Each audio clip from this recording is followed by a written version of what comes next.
my name is Je-Wook Shin. I'm working at the Center for Colorectal Cancer in the National Cancer Center of Korea.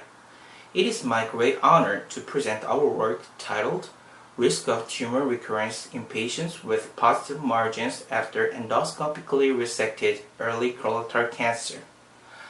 I'm just the first author of this article. The corresponding author, Kyung-Soo Han, gave me this wonderful opportunity to present our work. My co-authors of this study were Jong-Hyun, Sang-Ji Lee, Bun Kim, Chang-Won Hong, Byung-Chan Kim, Dae-Kyung Son, Hee-Jin Jang, Min-Jung Kim, Sung-Chan Park, and Jae-Hwan Oh.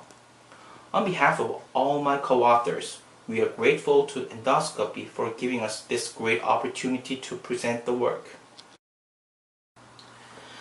If an endoscopically resected superficial lymphoplastic lesion is diagnosed to be T1 colorectal cancer, the next treatment modality, like surveillance only or additional surgery, depends on the histopathologic result of the resected specimen.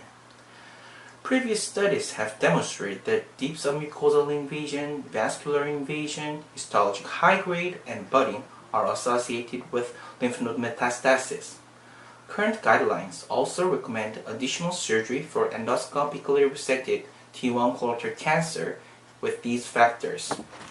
A positive resection margin is accepted to indicate high likelihood of residual lesion, and this guideline, such as NCCN guideline, ESMO guideline, and JSCCR guideline, suggests that a positive resection margin is an unfavorable histologic factor and an indication of additional surgery. However, in our clinical practice, if additional surgery was performed because of endoscopically residual lesion, we often encounter cases of no residual tumor in post-operative specimen. This study aimed to investigate the significance of positive resection margin in patients with endoscopically resected T1 colorectal cancer. The present study retrospectively collected the medical records of patients with endoscopically resected T1 colorectal cancer who had been treated at the National Cancer Center of Korea between January 2001 and December 2016. Patients with negative resection margins or a gross amount of remnant tumor were excluded. In the patients who underwent additional surgery, details regarding the clinical and histopathologic factors were evaluated. In the patients who did not undergo additional surgery, the results of follow-ups and salvage surgeries were assessed. Among the patients who received additional surgery, 6.1% of patients had residual tumor.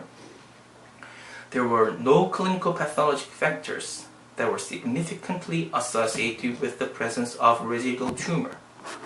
Among the patients who did not undergo additional surgery, recurrence was detected in 7.7%, which was 4 patients during the follow-up period. Among the 4 patients with recurrence, 3 patients had no risk factor for lymph node metastasis, and their recurrence were all local. These patients had successful R0 salvage surgery without lymph node metastasis. Further investigations regarding the indications that warrant the use of close surveillance or opposed to surgery, guidelines for surveillance intervals, and the method of surveillance should be ascertained in large cohort-based studies with long-term survival data and its benefits. A positive resection margin in endoscopically resected T1 colorectal cancer is related to relatively low incidence of residual tumor. Although current guidelines recommend additional surgery for such cases, surveillance and timely salvage surgery could be another option in selected cases. Thank you for your attention.